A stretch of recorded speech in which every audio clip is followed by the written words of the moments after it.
Welcome back to the deep dive. Okay, I want to start today by taking you on a little mental trip.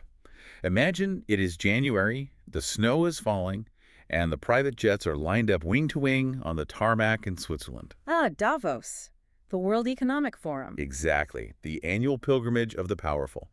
And if you walk into those conference rooms, amidst the clinking of expensive glassware, you are going to hear the same three words buzzed about in every single panel discussion: trust, Transparency. and accountability. The holy trinity of corporate press releases. It really is. It's the background noise of the corporate world right now, especially when it comes to artificial intelligence. I mean, you can't scroll through LinkedIn for 5 minutes without seeing a CEO or some thought leader talking about ethical AI. Human-centric systems. Right. But here is the friction point, and it's why we are here today. If everyone is so obsessed with trust, why do we keep seeing these massive, very public failures? Why are systems still hallucinating or discriminating or leaking data if trust is the #1 priority? Exactly. Why are chatbots giving illegal advice? Why are resume screeners still filtering out perfectly qualified candidates? Today, we are going to explore the idea that maybe, just maybe, we are trying to solve a hard engineering problem with soft PR speeches. Which never, ever works. We are digging into a really sharp, I'd say somewhat provocative, piece of analysis by Johan Steyn. He's an AI thought leader who just published an article titled "The Procurement Gap: Turning AI Trust into Contractual Accountability." And listen, I know the word procurement is in the title. I can hear some of you reaching for the skip button right now. Don't do it. Stick with us. Because Steyn is arguing that procurement, yes, that boring department that handles contracts and purchasing, is actually the only place where AI ethics stops being a philosophy and, starts being real. It's where the rubber meets the road. Totally. His central thesis is that we are suffering from what he calls a procurement gap. We have these high-level principles at the top, the Davos speeches, and we have the code at the bottom. But the layer in the middle, The actual buying process. it's completely broken. He talks about the 2026 WEF theme, spirit of dialogue. It sounds lovely, right? Rebuilding trust. But he argues this rhetoric is actually dangerous because it frames trust as a feeling. A vibe. A vibe, exactly. Like companies love to talk about building a culture of trust. Good vibes only for our neural networks. Precisely. But trust in a high-stakes, engineered system isn't a mood, it's a mechanism. It's a control. And Steyn says we're treating AI adoption like a relationship when we should be treating it like a hazardous material handling process. The analogy that came to mind for me reading this, it's like buying a used car. The way we do it now is like buying the car because the commercial had a golden retriever and a sunset. And a very reassuring voiceover. So you trust the brand. You trust the vibe. But you didn't pop the hood.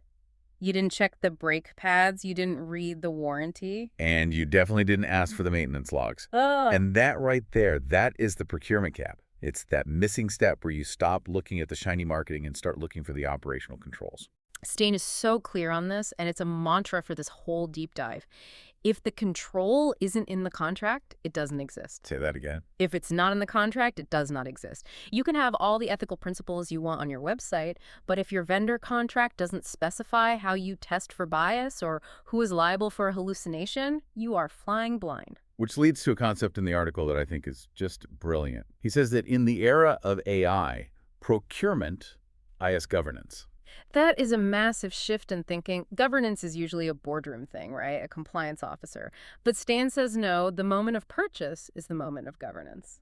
Because that's the moment you inherit all the risk. Exactly. Think about what you're actually buying when you license an AI model. You aren't just buying code. You are not buying Microsoft Word from 1995. You're buying outcomes. You are buying a bundle of assumptions. That phrase from the text is so key. You're purchasing this massive, invisible bundle of assumptions that the vendor made.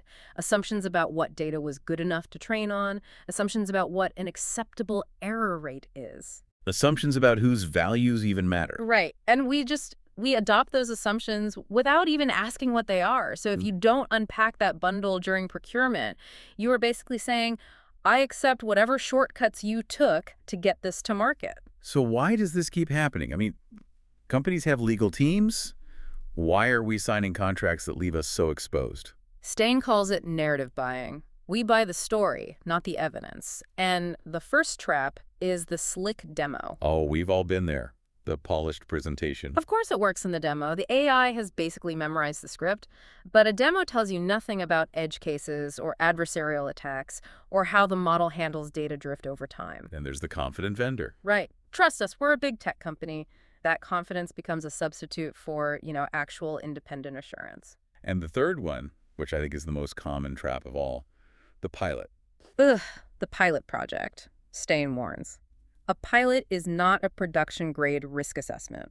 A pilot has clean data and enthusiastic users. Scaling that to 10 million people with messy real-world data, that's a completely different engineering reality. And when that scale breaks the system and you go back to the contract because you're in trouble, what do you find? You find a liability waiver. You find you have no audit rights. You find you have no way to fix the problem. You are left holding the bag. So let's pivot to the solution. He's not just doom-mongering here. He lays out what he calls the 3 pillars of procurement discipline. This is the toolkit. This is the checklist. Pillar 1, evidence and auditability. Now, this sounds straightforward, but he makes a distinction between performative auditability and meaningful auditability.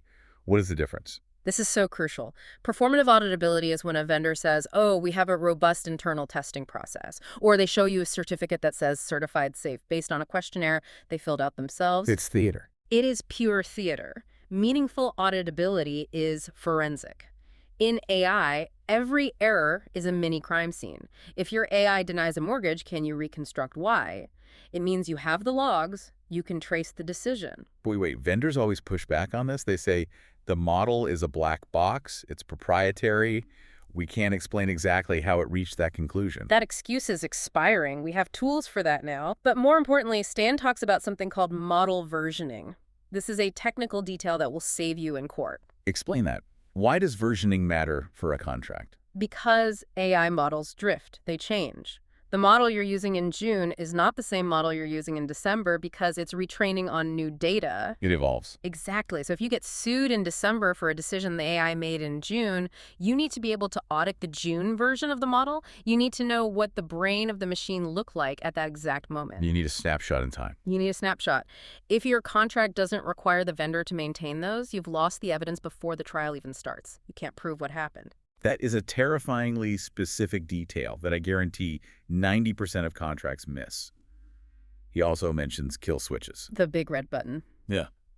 It seems obvious, but if the model starts spewing hate speech or leaking private data, do you have the contractual right to pull the plug immediately without penalty? Or are you actually breaching your own contract by turning it off? Exactly. You could be liable for breaking the service agreement because you tried to stop the AI from doing harm. Okay, so that's pillar 1, get the receipts. Pillar 2 is accountability.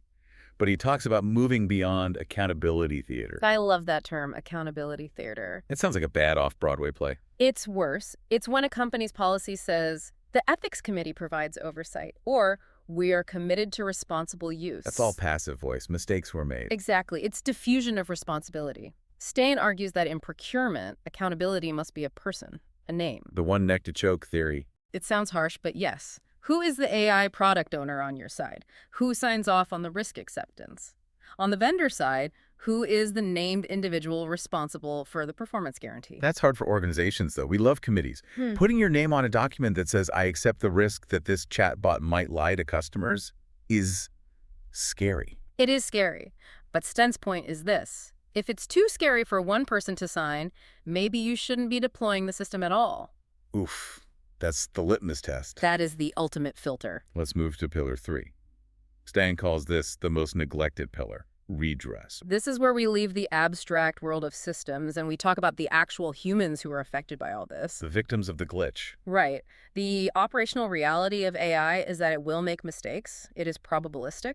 So the question isn't, will it fail? It's what happens when it fails. And usually the answer is chaos or error 404 or a customer service rep saying, the computer says no and I can't override it. Steyn argues that redress, the mechanism to fix the harm, has to be a contractual requirement. It's not an ethics question, it's a service-level agreement question. That's it. If the AI freezes a customer's bank account, what is the maximum time to resolution? Is there a human-in-the-loop appeal process mandated in the contract? And who pays for it? Because human support agents are expensive. That's the whole reason we buy the AI. Precisely. If the vendor sells you a cheap AI because they've cut out all the human support, they are just offloading the cost of failure onto you, the buyer. You end up paying for the cleanup. So a good contract forces the vendor to share that pain. A good contract might say, if the error rate exceeds 2%, the vendor must provide human review at their own cost. Suddenly, the vendor has a financial incentive to make the model better. I love that. It monetizes the error. It takes ethics and turns it into economics. It's the only way this works. Ethics without mechanics is just wishful thinking. Okay, so we have the three pillars: evidence, accountability, redress. The framework is solid. But is anyone actually doing this? Yeah. Or is this just an idea? Well, the tide is turning.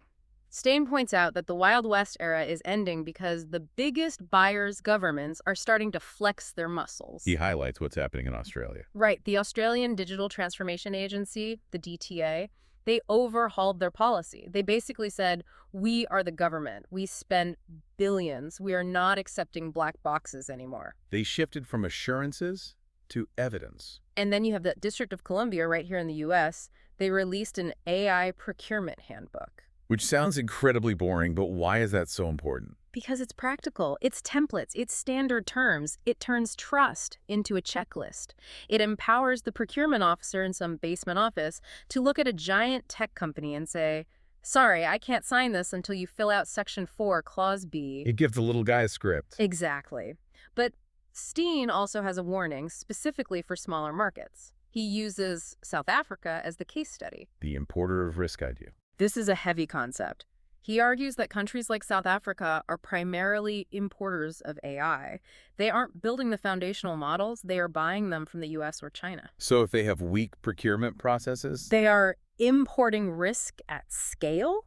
They are bringing in systems they don't understand, train on data that doesn't reflect their local reality with biases they can't even detect. And if you don't have that evidence pillar we talked about, you won't even know why it's failing. You'll just think your citizens are bad credit risks. That is importing risk. And Stan says the only defense is for the public sector to set the market expectation. If a whole government says we don't buy without these protections, the vendors will adapt. I want to bring this back to the business leaders listening, because I can hear the objection already. This sounds like red tape. This sounds like friction. Innovation is about speed. Move fast and break things. Move fast and break things works for social media apps. It does not work for healthcare or finance. But Steyn has a very simple economic rebuttal. Trust is cheaper upfront than scandal later. It should be on a billboard. Think about the ROI of a scandal. Think about the cost of a class action lawsuit because your hiring algorithm was sexist. Think about the fines coming with the EU AI Act. Compared to that, hiring a good procurement lawyer is peanuts. It's an insurance policy. Steyn's defense argument is simple. If you are dragged into court, your defense cannot be the vendor told me it was safe. That is negligence.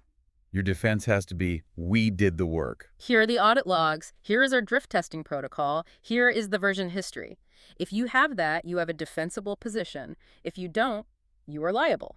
And you're going to lose. It really strips away the mystique of AI, doesn't it? We tend to treat it like magic. But Steyn is just saying, no, treat it like a supply chain. Treat it like a supply chain for toxic chemicals. It's useful, it's powerful, but you need to know exactly where it came from, how it's stored, and who cleans up the spill. Which brings us right back to the start, the Davos disconnect. We want trust to be a handshake. But in the age of algorithms, trust is just paperwork. Trust is verifiability. That is the shift we need to make. Stop asking, do I trust this company?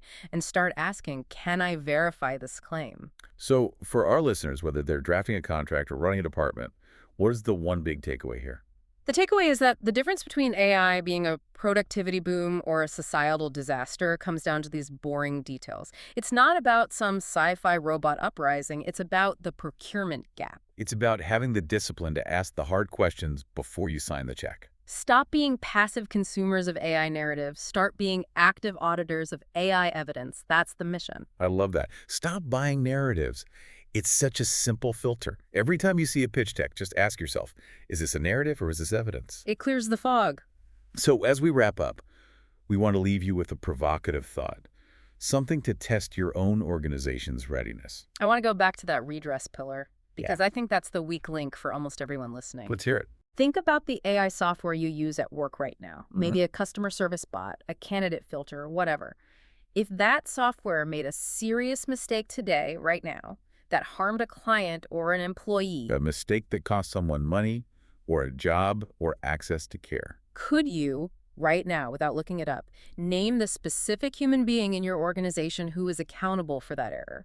And do you know the exact step-by-step process to reverse the decision? I have a feeling a lot of listeners are mentally scrolling through their org charts and just seeing a blank space. If you can't name the person and Mhm. you don't know the process, you have a procurement gap, and you are currently running a risk that you do not understand. And you might want to fix that before the system breaks, not after. Absolutely. Check your brakes before you get on the highway. Johan Steyn, thank you for the wake-up call, and thank you all for listening to The Deep Dive.